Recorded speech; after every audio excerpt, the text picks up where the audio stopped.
Amigos do Grupo Fraterno Seara do Bem, amigos do Grupo Fraterno Cortinha de Luz, é uma alegria nós estarmos ligados através dos nossos corações, né?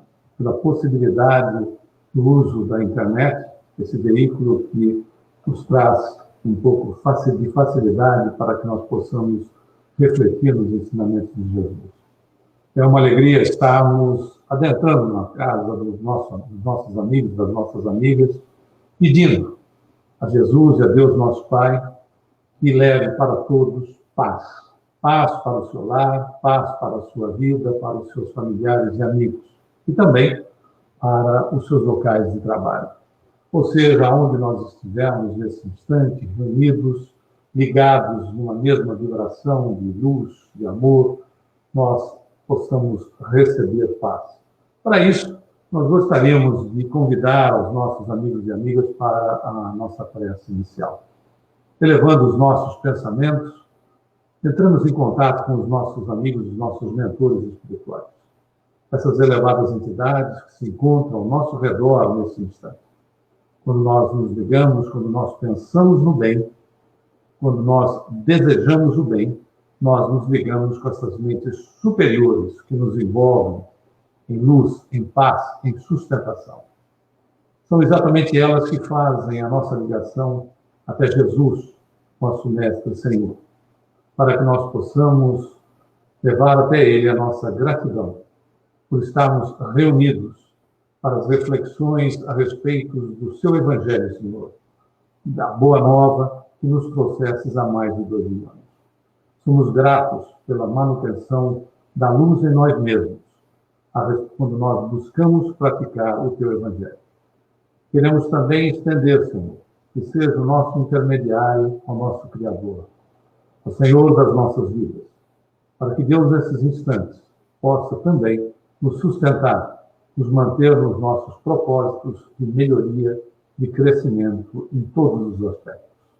Abençoa-nos, Senhor, a todos nós, aos nossos lares, aos parentes, aos nossos amigos, que nós possamos, no trabalho que fazemos de reformulação interior, de transformação interior, sermos um dia verdadeiros faróis para iluminar não somente a nossa existência, mas a existência de todos aqueles que nos cercam. Sustenta-nos, Senhor, nesse propósito e permita que, em teu nome santo, em nome de Jesus, e dos mentores amigos, que nós possamos dar a nossa reunião policial. Graças a Deus. Muito bem, meus amigos. O tema que nós trouxemos, o Espiritismo na Saúde, nós poderíamos, inclusive, tratar como o Espiritismo é saúde. Óbvio. Por quê? Ora, se o Espiritismo é o Evangelho redivivo de Jesus, ou seja, é o cristianismo redivivo, na sua base, na sua essência, ele por si só é saúde. Até porque o nosso mestre, Jesus, aliás, o único título que ele aceitou, a questão de Rabi, ou seja, mestre, ele nos traz no Evangelho, ou seja, na Boa Nova, exatamente uma metodologia educacional. Uma metodologia educacional que faz, que promove em nós a melhoria da enfermidade, se nós nos encontrarmos enfermos, até mesmo, né, para que nós não venhamos a reincidir na enfermidade. E também a metodologia preventiva, ou seja, a medicina preventiva da alma, a se refletir na organização fisiológica que utilizamos na presente existência, evitando-nos a enfermidade. E, logicamente, quando nós falamos do Espiritismo na saúde, são os seus reflexos, né, na ciência que se encontra já bastante desenvolvida, e ainda teremos maior desenvolvimento para frente, mas ele vai adentrando gradativamente. Vai adentrando e nós não poderíamos deixar de destacar o trabalho hercúleo do missionário, do médium incomparável, Francisco Cândido Xavier. Nós fomos notar, através da sua mediunidade, André Luiz espírito inicia um trabalho há 76 anos atrás, quando do lançamento do livro Nosso Lar. Interessante notar que o médium, uma pessoa que possuía somente o 4º ano primário, do antigo primário, sendo que era repetente do 4º ano primário. Isso se deu, inclusive, pela necessidade de ser colocado a trabalhar já com cerca de 7 anos para 8 anos de idade.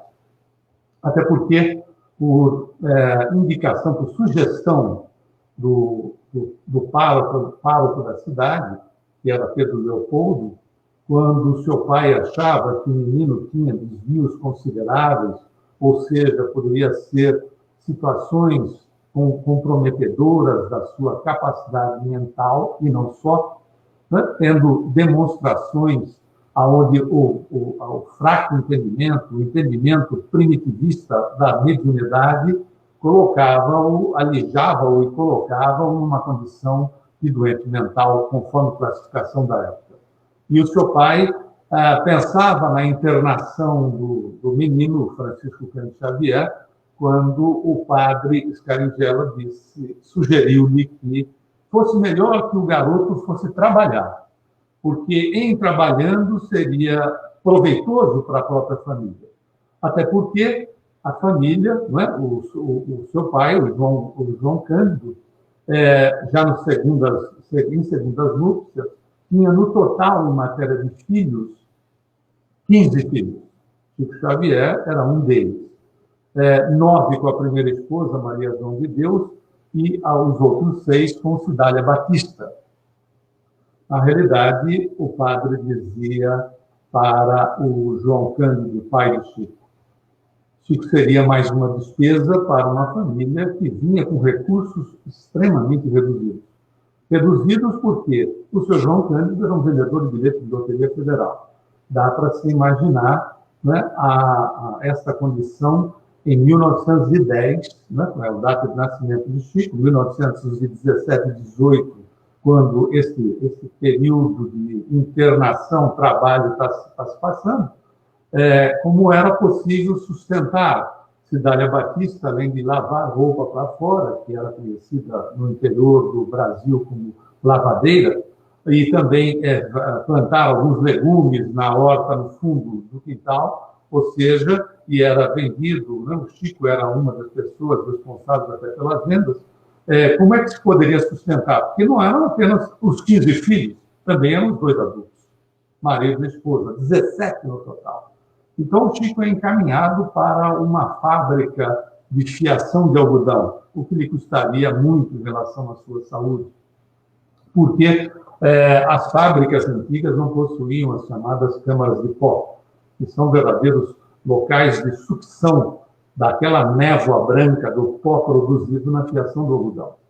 É interessante notar que, mesmo com essa tecnologia já mais avançada nas empresas que trabalham com fiação de algodão e possuem as câmaras de pó, ainda é necessário que o profissional use máscaras e coisas dessa natureza para a sua proteção, o que não está sendo mais novidade nos tempos atuais para todos nós, não é mesmo? Muito bem, como fator preventivo que todos nós temos que procurar em relação a mantermos-nos saudáveis. Ou seja, e a doutrina nos ensina exatamente esses aspectos, como dissemos a princípio. Este menino, né, esse frágil menino que teria a sua saúde comprometida por conta de respirar desse produto com o qual trabalhava, sendo que por 2 vezes ele teve pneumonia dupla, na realidade traria, através da sua psicografia abençoada, médium incomparável que era, traria-se informações que literalmente não foram, quando André Luiz começa a psicografar as suas obras através do médium, não eram obras, não eram livros para aquele tempo. Ele já falava no Nosso Lar, não é? O primeiro livro da sua série, a respeito de internet, de celular, não é? Ou smartphone, em relação a determinados tipos de avanços que nós alcançamos há bem pouco tempo atrás. sendo que um deles, que é o veículo movido por eletromagnetismo sem trilho, ainda nós não alcançamos essa tal tecnologia. Mas vamos verificando que o médico espiritual vai nos trazendo informações, não é? Onde a ciência, por vezes, ainda, não é? Demorou 16, 20 anos para alcançar as informações que foram trazidas, e ainda hoje, muitas das informações que André Luiz nos trouxe, principalmente no livro Evolução em Dois Mundos, ainda estão para ser estudadas, estão para ser encontrados e fazer a relação da sua comprovação com aquilo que nos foi feito. Claro, por isso que Espiritismo não é só Espiritismo na saúde, mas o Espiritismo na saúde. Mas quando falamos na questão dele estar inserido na saúde, evidentemente, nós verificamos que a ciência espírita, trabalhando conosco de uma maneira integral, tem recursos de educação, até porque falamos a respeito de Jesus, do Mestre, como educador por excelência, médico também das nossas almas, como sabemos, com essa metodologia educacional, ele nos mostra a necessidade de conscientização do paciente como parte fundamental da cura. Ou seja, é o ensinamento de Jesus. Conhecereis a verdade, e a verdade vos libertará. E a pergunta é, aonde está a verdade? Aliás, foi uma pergunta feita por Pilatos, quando ele está frente a frente com Jesus, e ele questiona, e não tendo a condição de verificar que a verdade estava materializada na frente dele, na expressão daquilo que era o ensinamento máximo do Cristo, resumindo todos os profetas, todas as leis dos profetas, as leis de natureza ética, as leis de natureza moral e os profetas, onde nos é ensinado pelo Cristo que devemos procurar amar a Deus sobre todas as coisas, e um segundo mandamento semelhante a esse, amar ao próximo como a nós mesmos. E, evidentemente, essa verdade está íncita em nós. Não é um processo de atribuição, é um processo de crescimento, através da questão da conscientização, do autoconhecimento. Aonde está a verdade, se não em nós? O que é a verdade, se não nós mesmos? No sentido de que vamos crescendo nesses aspectos do exercício das capacidades, das potencialidades que temos como filhos herdeiros de Deus. Até porque quem nos ensinou a respeito foi o próprio Jesus, quando ele nos identifica como deuses, dizendo que poderíamos fazer aquilo que ele fazia e muito mais. Veja que esta condição é nossa, e à medida que evoluímos, vamos penetrando mais em nós mesmos. Naquilo que, 500 anos até mesmo antes de Jesus, um filósofo da antiga Grécia, Sócrates, ao adentrar no templo de Apolo, em Delfos, vai verificar a inscrição no seu pórtico, onde estava inserida a frase: homem, conhece-te a ti mesmo. Essa mesma frase, só que um tanto quanto ampliada, foi encontrada num templo em Luxor, no Egito, datado de mais de 3.000 anos antes de Cristo, cuja inscrição também nos traz: homem, conhece-te a ti mesmo, mas nesse caso, em relação a essa inscrição no templo egípcio, dá continuidade e veja a tua pequenez diante dos deuses. Ou seja, aí, nessa situação, o Luxor, ele é depreciativo da criatura. Quando Jesus é exatamente o contrário em todos os ensinamentos que Jesus nos traz. Jesus é positivo, Jesus altera a condição a respeito dos seus próprios ensinamentos, que nunca são de ordem negativa, são sempre de ordem positiva. Vá e faça, tome a atitude, faça o melhor. Por quê? Porque quando nós fazemos o melhor para o semelhante, nesse processo de conscientização a respeito de nós mesmos, nós não fazemos para o semelhante, nós fazemos para nós. Porque tudo aquilo que se produz é de maneira circular. O universo funciona de maneira circular. nós emitimos um pensamento, por exemplo. Hoje já sabemos, né, que pensamento é matéria mental. Nós emitimos uma energia, e é Emmanuel, através da psicografia de Francisco Cândido Xavier, no livro Leis de Amor, que vem nos ensinar a respeito do assunto.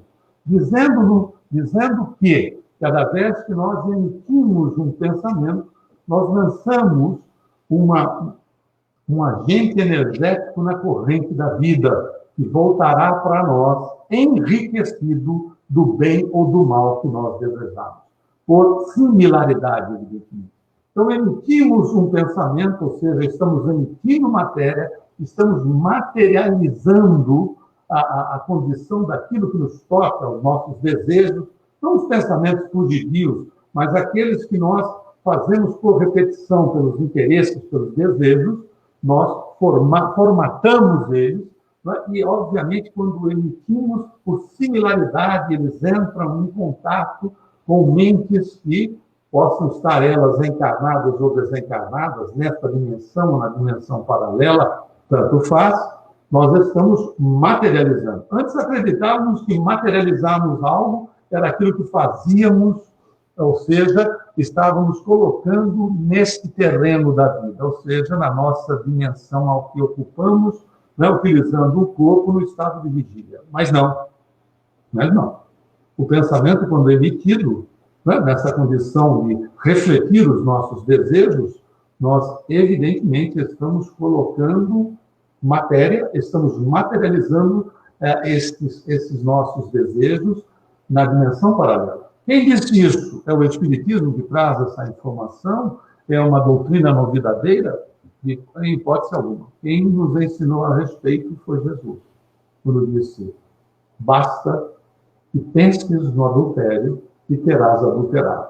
Ele se referia a uma condição, mas ela ganha amplitude diante do nosso nível de conhecimento, que é o que acontece com os ensinamentos do Cristo, à medida que nós vamos nos conscientizando. À medida que nós vamos nos conscientizando, que nós vamos conhecendo mais a nós mesmos, que nós vamos evoluindo, nós penetramos nos ensinamentos de Jesus com maior profundidade. Por quê? Porque eles são verdade. E verdade não se altera. Verdade tem característica de eternidade, a qual nós vamos agregando mais conhecimento. Mas a base está ali, íncita em nós. Por isso que o Evangelho nos toca. O Evangelho nos toca o coração, numa expressão comum, porque as suas bases estão em nós.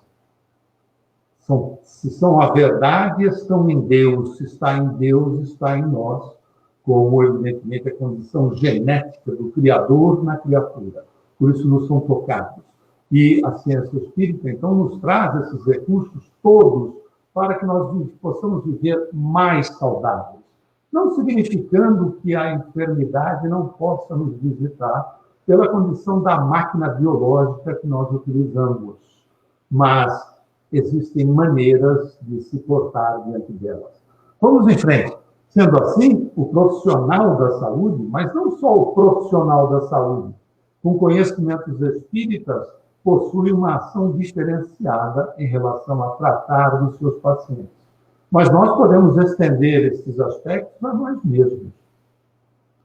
Somos ou não somos os nossos próprios médicos, os nossos próprios enfermeiros, os nossos próprios cuidadores? Não estamos, em relação a nós, como médicos, enfermeiros, cuidadores, não é só o profissional que cuida da nossa saúde. Somos nós os responsáveis por ela mesma. Porque a saúde ou a enfermidade diz respeito a esses agentes energéticos que nós mantemos em nós e lançamos na corrente da vida, que vai fazer com que, né, nos envolva essas energias e sejam assimiladas de acordo com aquilo que nós desejamos, como dissemos. Então, vamos buscar um pouco na história como é que surgem todos esses aspectos relacionados à medicina. Bom, vamos buscar, então, o deus Apolo. O deus Apolo é interessante notar porque ele vai, em relação às questões da medicina, do tratamento, etc., ele vai encontrar, né, essa é a lenda do século V a.C., ele conhece uma terráquea. E ele, então, se apaixona pela terráquea e, obviamente, mantém as suas relações conjugais com a terráquea, e desta relação vai nascer o Asclépio, ou Asclépios, considerado o deus da medicina. Também conhecido, né, em Roma, pelos romanos, na antiga Roma, como Esculápio, né? Ou seja, aqueles que são jovens há mais tempo, como esse que nos fala, né, ainda não devem ter ouvido alguma menção de Esculápio como médico, que, na realidade, era a definição, não é, do Deus para os romanos, do Deus da medicina. Interessante notar que esse é um dos templos de Esculápio de Roma, não é? Mas este era um dos grandes templos que se tinha em Roma para o deus Esculápio, onde as criaturas iam buscar tratamento. Interessante notar porque é aí que surge, nesses templos, e se nós fizermos uma comparação, claro que bastante grosseira em relação àquilo que era e o que nós temos de moderno hoje, nós encontramos a condição hospitalar para aquele período da história. Era onde acontecia o incubatio. O incubatio nada mais é, né, do que a internação do indivíduo. Claro que nós temos hoje recursos e, obviamente, teremos recursos cada vez mais aprofundados em todos os sentidos. Até mesmo quando as referências de André Luiz dizem que o médico do futuro não vai cuidar, não é, olhando apenas a questão do corpo, mas vai cuidar, antes de tudo, olhando o aspecto da sua alma, ou seja, do espírito reencarnado. O incubatio era uma internação, onde o indivíduo se internava e ele passava por alguns banhos térmicos, etc., né, respirava algumas ervas que eram queimadas, e ele, então, dormia no local. E, durante a noite, ele tinha sonhos. E esses sonhos que ele tinha, na manhã seguinte, eram interpretados por sacerdotes. Isso acontecia não só foi importado da Grécia para Roma, não acontecia então só em Roma, mas acontecia também na Grécia. Os sacerdotes interpretavam esses sonhos e, naturalmente, dando-lhe esses sonhos, dava a oportunidade do enfermo ser tratado em determinado tipo da sua enfermidade. Obviamente, dentro dos recursos que eram escassos e cujo conhecimento era mínimo. Muito bem. E se esse indivíduo, então, ficasse bem de saúde, ele pagava uma taxa, ele fazia uma doação que era chamada de taxa. Então, se você reclama de pagar médico hoje em dia, né, já se paga médico desde a antiga Grécia, desde a antiga Roma, que eram as chamadas taxas, que eram uma doação, uma contribuição para aqueles os chamados facultativos da época. E, obviamente, se ele desencarnasse, não tinha que pagar nada pela obviedade do caso, né? Então, estas práticas surgiam para atender o indivíduo. E é interessante notar o seguinte, que, tanto quanto naquele período, né, com os aspectos considerados de natureza mística, muita gente procurava tratamentos sem cura. Ou seja, pode parecer assim, bastante peculiar, né, alguém procurar tratamento sem cura, mas, na realidade, por vezes, o que acaba acontecendo. Ou seja, o indivíduo busca uma terapia, busca um tratamento, mas, efetivamente, para solucionar o problema que se apresenta naquele órgão. Uma vez solucionado o problema, não é incomum a reincidência das atitudes anteriores que levaram ao problema. Essa é a questão do tratamento sem a cura. Por isso que esse médico, o doutor Andrei Moreira, nesse livro Cura e Autocura, ele diz que a grande maioria dos doentes da humanidade desejam anestesia e não consciência. Isso é um ponto bastante importante para todos nós, porque se o tratamento, se a terapia funciona, o que ocorre em relação à nossa condição de conscientização é para que nós não voltemos a enfermar. Ou seja, nós trabalhemos esse processo do autoconhecimento, nós busquemos essas condições para não, pura e simplesmente, ficarmos anestesiando e repetindo as mesmas situações ou desconfortos que sejam eles os mais diversificados. Por quê? Porque a enfermidade sempre vai surgir, né, através da condição que hoje nós conhecemos no perispírito. Ou seja, o espírito vibra, o espírito deseja, o espírito emite os seus pensamentos, o corpo mental vai dar forma, tangencia pelo perispírito para atingir o corpo. O pensamento desequilibrado, né, se transformando nas situações de atitudes, né, a postura desequilibrada faz com que se produza, sem nenhuma relação de questões voltadas para aspectos de existências anteriores, né, provações que podem ser montadas, aflições que podem ocorrer nesta mesma existência sem nenhuma relação com situações anteriores. Porque nós reencarnamos não é apenas para o repetir, nós reencarnamos para, primeiro, exercitar o relacionamento, por isso que reencarnação é um exercício de relacionar-se bem. Por isso que reencarnamos em sociedade, sendo a primeira a família. E quanta falta nos faz esta relação quando temos que nos isolar pelos aspectos pandêmicos pelos quais nós estamos experimentando. Quanta falta faz o contato que nós temos, principalmente nós que somos brasileiros, que somos muito voltados ao abraço, ao carinho, né, aos beijos aos familiares, etc., as reuniões e coisas do gênero. É exatamente esse o aspecto da reencarnação. Não é um simples repetir. Tanto é que, no livro Presença de Luz, do Espírito Augusto César, pela psicografia de Francisco Cândido Xavier, Augusto César nos informa que nós reencarnamos com um percentual considerado de 0 a 100% entre provas e expiações, nós reencarnamos trazendo em torno de, para verificarmos que não é uma simples repetição, de 20 a 25% do total, de 0 a 100, de provas e expiações. E a pergunta que se faz, claro, e os outros 75 ou 80? Augusto César responde nessa obra: nós arrumamos por aqui mesmo.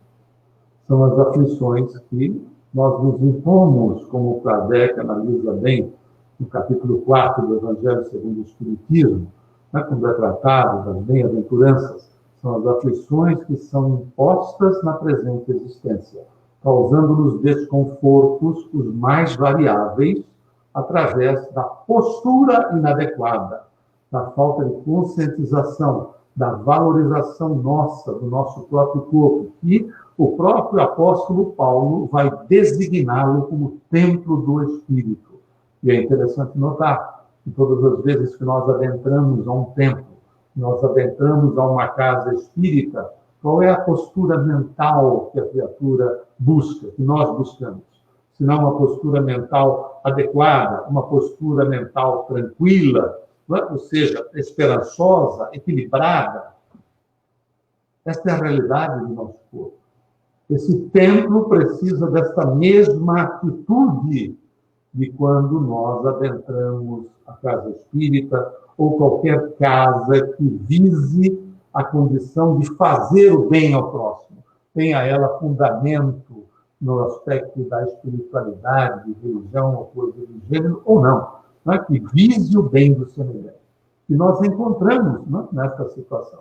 Por isso que é necessário o tratamento do ser, né, o ensinamento do Cristo, como dissemos, o mérito das almas, que nos dá direcionamento em todos os instantes do seu Evangelho. E um dos direcionamentos poderosíssimos em relação a nós mesmos está Vigiai e orai. Vigiai, vigilância dos nossos pensamentos. Para que eles não se transformem em atitudes, uma vez que eles já são transformados em ações na dimensão espiritual. A oração como elemento de ligação e sustentação para que nós nos mantenhamos o mais equilibrado possível. Ligação criatura-criador, no sentido de nós estarmos firmes, convictos daquilo que estamos fazendo, dentro das nossas possibilidades, dentro da condição evolutiva que nós nos encontramos. Não é um processo autoflagelativo, não é um processo de autoacusação e culpabilidade. Pelo contrário, dentro da capacidade que nós temos, num trabalho como um exercício. Por ser um exercício, é uma conquista de natureza gradativa. O processo de transformação interior, ele é, evidentemente, um trabalho gradativo, um trabalho feito dia a dia, né? Onde nós colocamos o nosso principal interesse em nos melhorarmos. Então, é uma condição de substituição de hábitos. Nós não anulamos, nós não desaparecemos com hábitos, nós substituímos hábitos. Essa é a grande oportunidade que a reencarnação nos traz através do relacionamento que nos coloca diretamente, como já dissemos, na família. Por isso que nós utilizamos essa imagem dessa faca no processo da conscientização. Se nós utilizamos um objeto dessa natureza e nós utilizamos de uma maneira displicente, obviamente nós podemos produzir aí, de repente, um corte significativo e vamos precisar ir até o pronto atendimento, vamos precisar de sutura, de anti-inflamatório, de painkiller e coisas do gênero.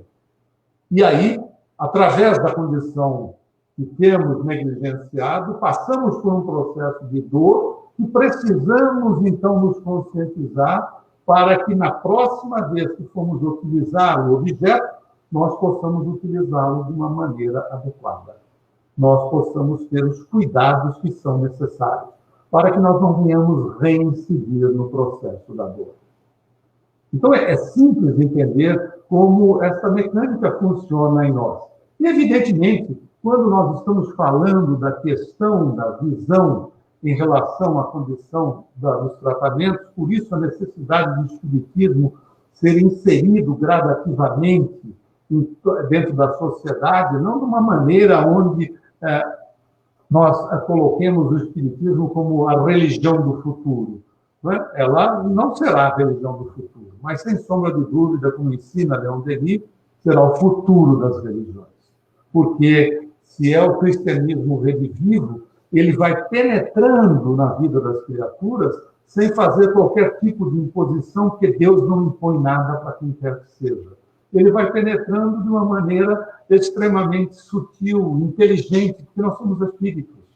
À medida que nós vamos evoluindo, que nós vamos tendo conhecimento de nós mesmos, que nós vamos vendo que somos o reflexo da verdade, nós vamos interferindo na sociedade que vivemos, sem que tenhamos que fazer pregação para A, para B, para C, sem que tenhamos que impor situações.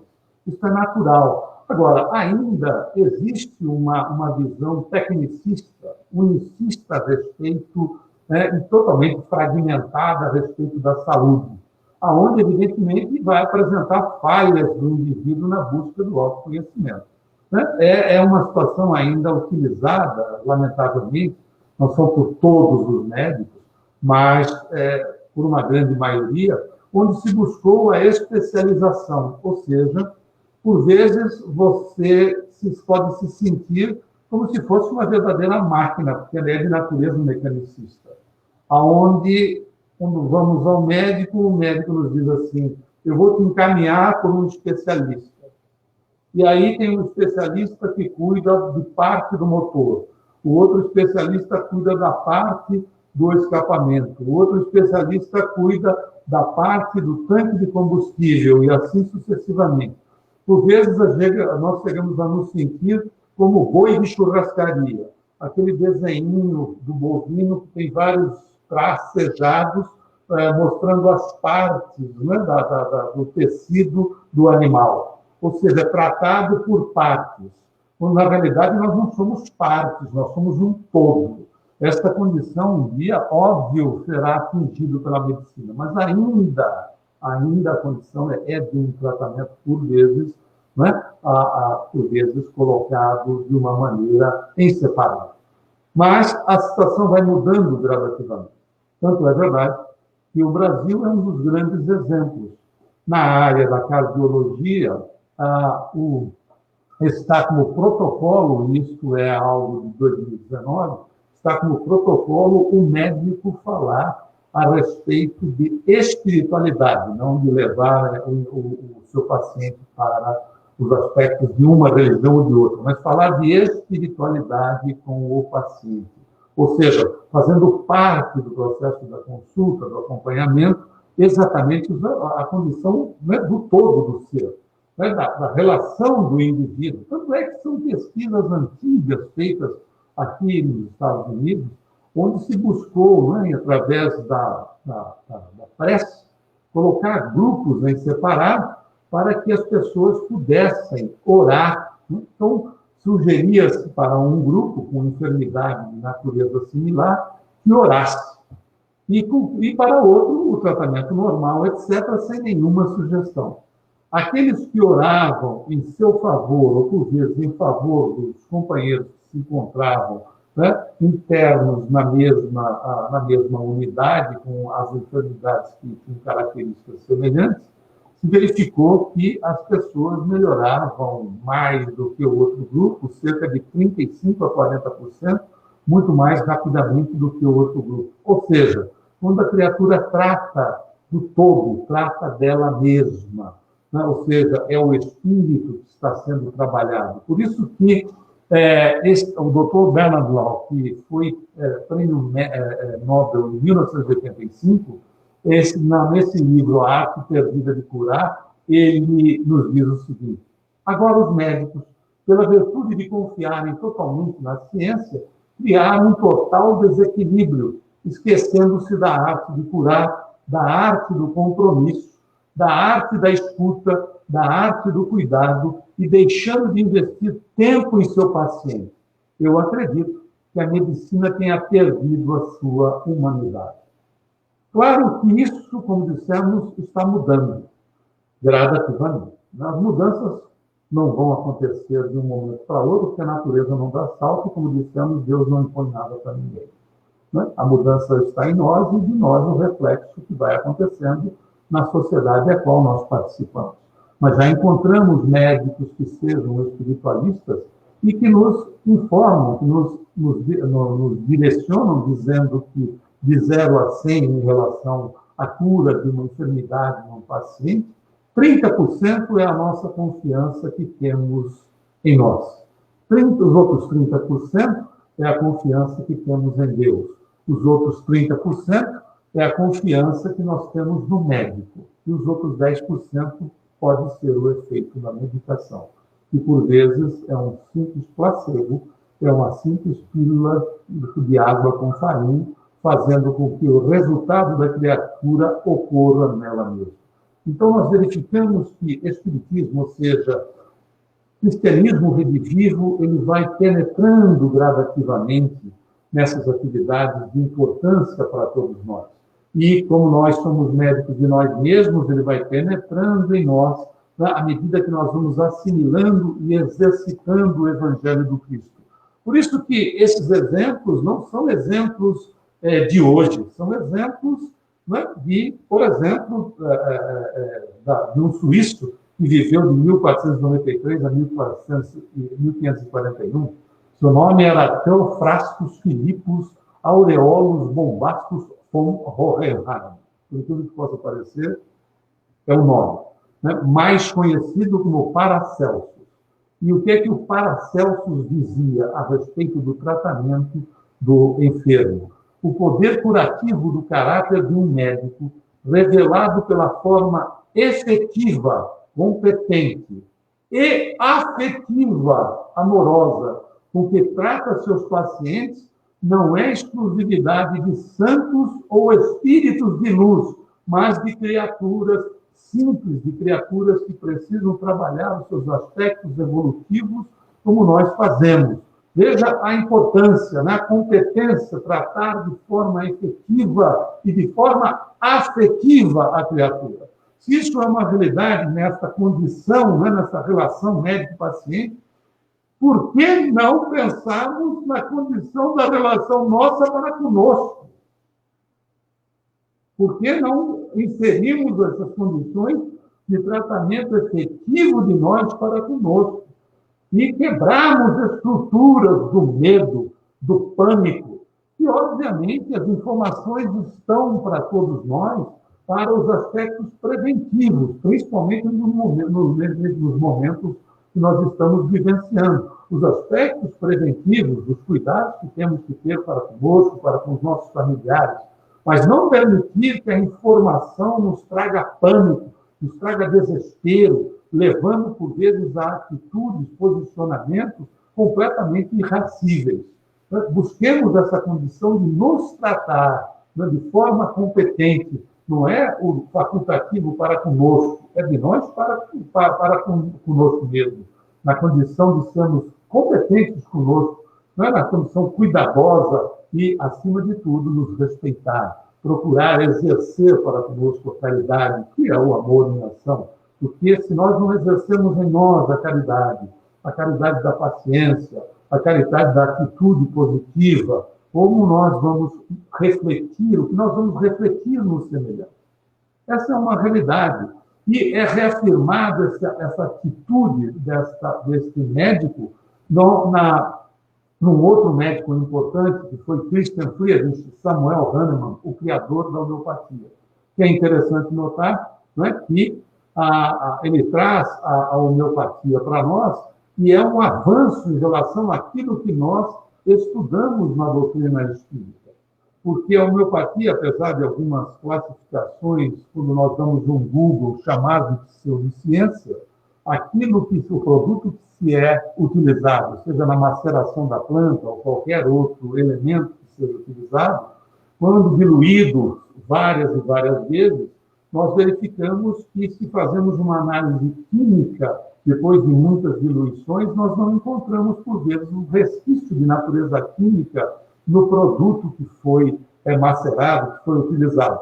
Mas, se utilizarmos um espectrômetro, nós vamos verificar que a energia localizada no produto ou na erva, ou seja, naquilo que utilizamos no início, está presente no líquido que nós vamos ingerir, mostrando com clareza que o produto que nós estamos utilizando, estes aspectos não vão atuar no corpo físico, vão atuar no duplo etérico, com reflexo no perispírito e, obviamente, trazendo para o corpo o conforto da cura.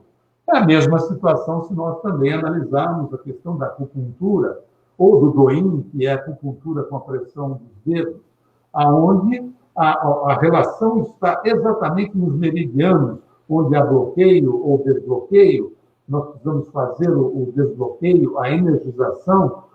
O que ocorre é que esse trabalho, todos os meridianos, é feito no duplo etérico e, obviamente, fazendo a ligação atômica com o perispírito, do perispírito pelo duplo etérico, beneficiando o corpo. Aquele que, então, trazia a maneira competente e também amorosa de tratar o paciente, na realidade, não é o que era o Paracelsus, na realidade, voltava, reencarnava através de uma mensagem que foi deixada por ele, pela Madame Creel. Em 1875, o criador da homeopatia assinou Hahnemann Autrefois Paracelsus, ou seja, era o Paracelso reencarnado, trazendo aspectos para nós tratarmos de nós mesmos, já colocando as condições de natureza energética, já trabalhando situações que seriam voltadas para a inserção das atividades no perispírito. Veja que nós estamos falando aspectos de perispírito, duplo etérico, corpo físico. Nem adentramos muito mais nas questões relacionadas a corpo mental, etc. Então, até porque Emmanuel, através da psicografia de Francisco Cândido Xavier, diz que eles ainda estudam o perispírito, para se ter uma ideia da profundidade que se tem. E esses são os avanços que vão nos trazendo, né? E uma outra obra de Adenauer Novaes, que vai também nos contemplar, onde psicologia e espiritualidade, ele vai nos ensinar o seguinte: diz, o processo de espiritualização requer que encaremos as doenças como subproduto da descompensação psíquica do indivíduo, merecendo cuidado na análise. Subproduto da descompensação psíquica do indivíduo. Por vezes, nós encontramos pessoas que transformam o subproduto no produto, valorizando os aspectos da enfermidade. A começar, por exemplo, de uma dor de cabeça. Eu tenho uma dor de cabeça, eu tenho eu. Você começa aqui, que pega a parte da fronte, depois vai passa aqui para a parte da nuca, dá umas repuxadas, reflexo na coluna, quando eu vou ver, estou sentindo dor no ciático. É uma glamourização da enfermidade. Quantas pessoas, por vezes, nós conhecemos? Quantas vezes nós não estamos inseridos nisso? É um verdadeiro passe ao contrário. Uma condição de energização em excesso, nos pontos que nós estamos nos referindo, um acúmulo energético que vai, evidentemente, brotar num órgão, e todos os dias nós temos um órgão mais fragilizado, poderá brotar naquele órgão que nós nos referimos, ou em outro, que é sugado do perispírito para o corpo físico, uma verdadeira esponja que é, naquilo que nós chamamos de enfermidade. Não precisamos ir muito longe para entender isso. Se pegarmos a obra Libertação de André Luiz, nós vamos encontrar um processo com Silveira, que é o espírito desencarnado, fazendo um trabalho de obsessão em Margarida, onde ele se utilizava, né, do magnetismo próprio em quantidade acelerada para prejudicar a saúde da Margarida. Quando o Gubbio, que é o mentor da obra, dá-lhe as instruções, ele tem um esclarecimento adequado, né, o Silveira faz a mesma operação, porém agora medindo, né, e com um nível de pensamento diferenciado agora na questão do benefício. Então, mede as energias que eram emitidas. A mesma energia que era emitida em quantidade excessiva para o prejuízo passava a ser a mesma energia sendo emitida na quantidade adequada e equilibrada para o benefício. Por isso, essa necessidade de nós utilizarmos do ensinamento de Jesus, que volta para nós a todos os instantes, a questão da vigilância. A questão da vigilância dos nossos pensamentos, não é? E a questão da oração para nos fortalecer em nós mesmos. Continua a obra dizendo: sua simples cura não implica na solução do conflito psicológico gerador. Ou seja, se mantemos a atitude, se mantemos a condição de natureza mental, nós continuamos dando espaço para que um dos órgãos nossos mais fragilizados manifeste a enfermidade. Por isso que vamos na obra O Livro dos Espíritos, na questão de número 370, quando Kardec vai tratar de aspectos generalizados em relação a nós mesmos, quando ele faz questionar as entidades venerandas, e a pergunta é: da influência dos órgãos se pode inferir a existência de uma relação entre o desenvolvimento do cérebro e das faculdades morais e intelectuais? A resposta dos espíritos é: não confundais o efeito com a causa. O espírito dispõe sempre das faculdades que lhe são próprias. Ora, não são os órgãos que dão as faculdades, e sim estas que impulsionam o desenvolvimento dos órgãos. Ou seja, tudo está íncito no espírito e os reflexos daquilo que somos, por isso que somos herdeiros de nós mesmos, se dão no veículo que nós nos manifestamos na presente existência. E se não tomarmos cuidado, ao sairmos dela um dia, que precisamos explicar muito a nossa existência, até porque não existe data fixada para que nós saiamos do planeta, podemos e devemos estender a nossa permanência nele, apesar de André Luiz, pela psicografia de Francisco Cândido Xavier, dizer que é grande o número daqueles que reduzem muito tempo a sua permanência no planeta. E duas situações são bem favoráveis para essa redução.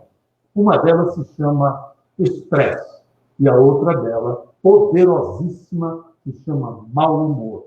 E são dois fatores desencadeadores para que a criatura desencarne mais rápido. Quem quiser ter uma simples ideia, busque, é possível encontrar, inclusive, na internet, dar um Google na mensagem que se chama Belarmino Bicas.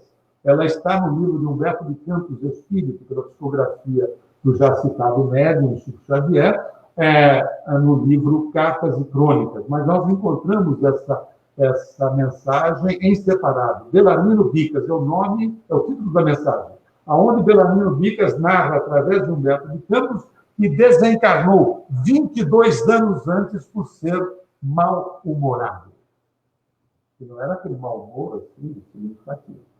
É aquele mau humor de quando a criatura levanta de manhã e diz assim, não fala comigo de manhã porque eu sou um bicho. Aí, se não for o seu caso, se não for o nosso caso, se for, nós podemos utilizar o espelho, hoje tem smartphone, dá até para gravar. Se for o caso de alguma outra pessoa, nós podemos usar muita caridade, tanto para nós como para os semelhantes. Dizer, meu amor, meu querido, minha querida, você vai morrer mais cedo. Por que vai? Simples. É Emmanuel também que nos ensina que a nossa mente, e aí se refletindo no mau humor, no estresse, ansiedade, coisas do gênero, a nossa mente é mais poderosa para instituir enfermidades no corpo físico do que qualquer vírus ou bactéria existente. É para nós pensarmos a respeito disso.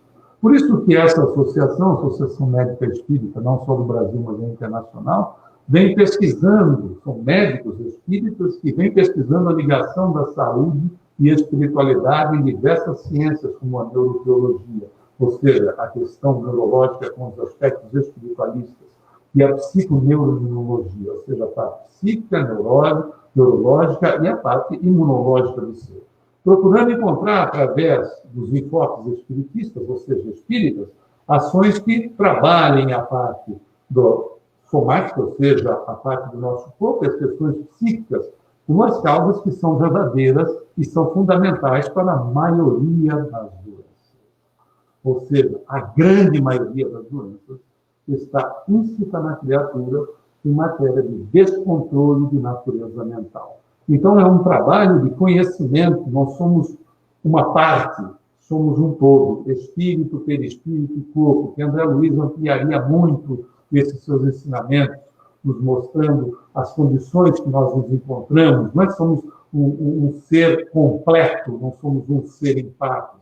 Nós somos espírito, corpo mental, perispírito, duplo etérico e corpo físico quando estamos encarnados. Ou seja, somos uma criatura que se reflete nos dois planos.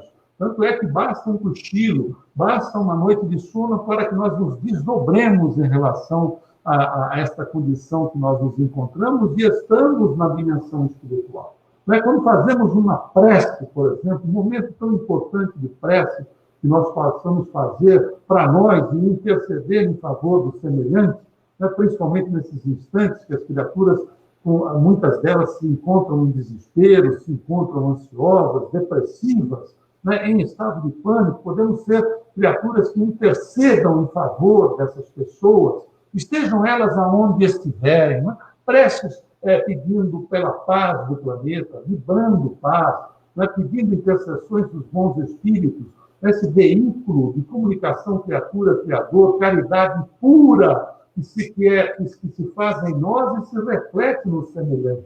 Nossas atitudes no bem. Por isso que, buscando o Sir William Osler, que desencarnou em 1919, foi um médico canadense considerado um ícone da medicina moderna, considerado até pai dela, ele vai nos ensinar a respeito dessa totalidade de nós mesmos, dizendo que o bom médico trata as doenças, mas o grande médico trata o paciente.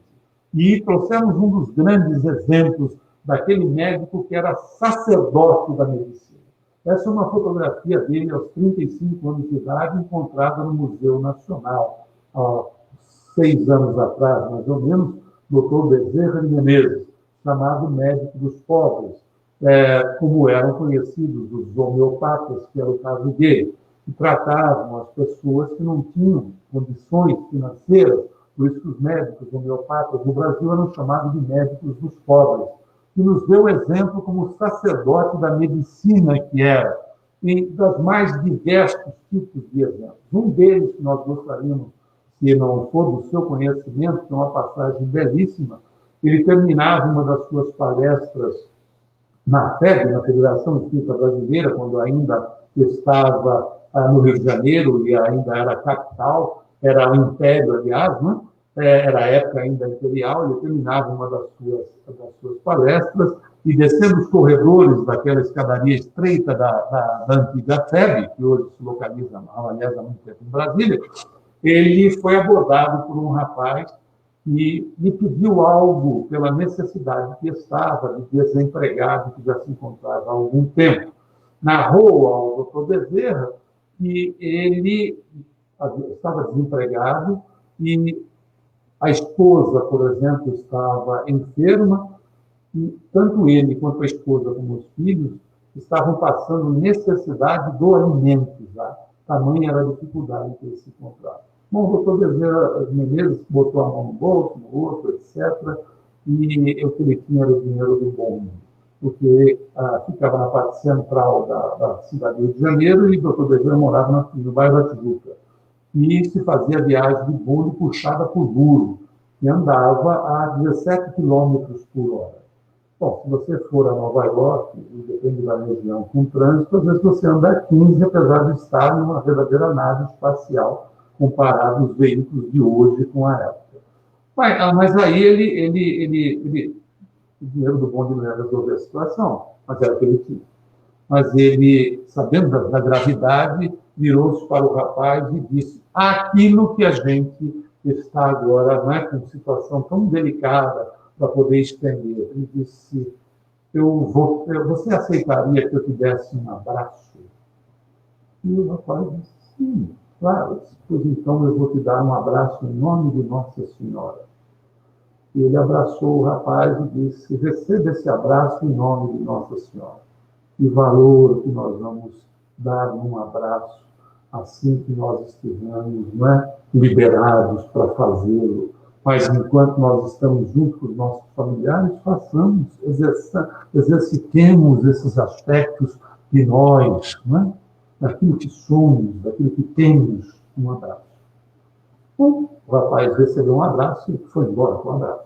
Passado um tempo, esse rapaz abordou o doutor Bezerra também num domingo. Disse: olha, eu gostaria de agradecê-lo. E o doutor Bezerra não se recordava mais do rapaz, porque atendia muita gente, etc., no consultório, lá na federação. Eu gostaria de agradecê-lo. Eu disse: pois é. E aí, como ele identificou, eu disse: eu sou aquele rapaz que o senhor deu o abraço em nome de Nossa Senhora. Eu, naquele dia que o senhor me deu o abraço, eu saí daqui, fui para minha casa e fiz conforme a sua recomendação. Abracei a minha esposa e meus filhos em nome de Nossa Senhora. Naquele dia nós não tínhamos também alimento à mesa, mas nós fomos dormir um pouco mais reconfortados. A fome não doía da maneira que acontecia nas outras vezes. No dia seguinte, eu saí novamente bem cedo para procurar um emprego, dobrando uma das esquinas da cidade aqui do Rio de Janeiro, quase que trombo com um cidadão que disse: fulano, eu estava procurando por você. Você mudou de endereço, né? Disse que não tinha tecnologia nenhuma, não é, para se localizar uma pessoa. E eu perdi o contato. Você é carpinteiro e eu estou precisando de um carpinteiro numa obra que eu estou tocando. E eu, evidentemente, preciso que você comece o trabalho hoje, se for o caso. Eu expliquei a minha situação, ele adiantou 50% do valor para que eu suprisse as necessidades da esposa, dos filhos, da medicação, e eu vim agradecer ao senhor pelo abraço que o senhor me deu em nome de Nossa Senhora. Um simples abraço, que pode ser em nome de Cristo, em nome de Deus, em nome de Nossa Senhora, ou em seu próprio nome. Até porque Não é Jesus que nos ensinou que nós somos deuses e podemos fazer aquilo que ele faz, fazia, faz e muito mais? Por isso que, antes de nós cairmos num sistema de saúde, que é conhecido no Brasil como SUS, né? Sistema Único de Saúde, seja o sistema que for, mas antes de nós cairmos no SUS, procuremos Jesus. Procuremos Jesus porque ele, de fato, nos ensinou que é o caminho, a verdade e a vida. Com Jesus nós teremos paz. Com Jesus nós construiremos paz. Nós construiremos confiança. Nós exercitaremos o amor que faz parte de todos nós, que é parte da criatura, reflexo do Criador na criatura. E exercitaremos, como dissemos, a paz em nós, a refletir-se no outro. Por isso, desejamos a todos muita paz. Muita paz para você, para a sua vida, para o seu lar, para todas as pessoas que te servem. Dessa maneira, queremos convidá-la e convidá-la para que possa, pacificados que nos encontramos com os ensinamentos do Cristo, fazermos a nossa prece de encerramento. Elevemos mais uma vez os nossos pensamentos em gratidão. Em gratidão pela vida, em gratidão pela oportunidade que o Senhor nos dá na presente existência. Porque nós sabemos, conscientizados que nos encontramos dentro das nossas limites e capacidades que temos ainda na condição da nossa evolução, Senhor, que somos hoje a pessoa mais importante a estar na presente existência no planeta. E somos, de fato, merecedores da sua confiança, conforme ensinamento do próprio elevado mentor Emmanuel, através da pena de Francisco Cândido Xavier, que nos disse que cada dia que nós despertamos é vinda a confiança de Deus que se renova na criatura. Somos gratos, Senhor, pela sua confiança em nós. Somos gratos a Jesus, aos mentores amigos que nos acompanham. Nós possamos, dessa maneira, nos despedir, pedindo que nós continuemos envoltos em sustentação, em paz e em luz. Uma boa noite a todos e Jesus nos abençoe.